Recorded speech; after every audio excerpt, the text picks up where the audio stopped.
I had more hope for humanity. I really did.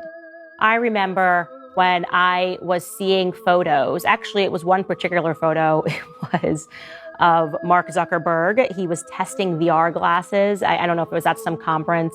And this was the photo. Let me just show it to you. I thought, this looks like a dystopian nightmare.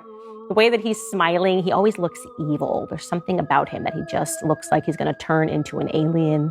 His skin is just going to fall off. And then all of these people that look like slaves.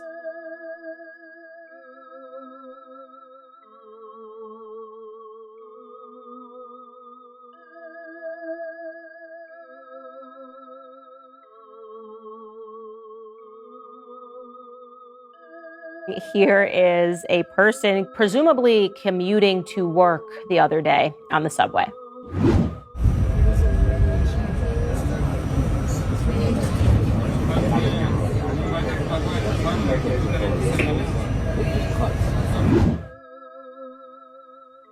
I gotta say, that guy, confident. I'm not confident enough to look that crazy. And we had covered actually the VR glasses. I talked about how strange it was. I tried them just once and it was terrifying because it did seem like it was reality. I was afraid to jump off of this fake elevator, even though obviously I knew I was safe in reality, in my real world. I did not want to jump.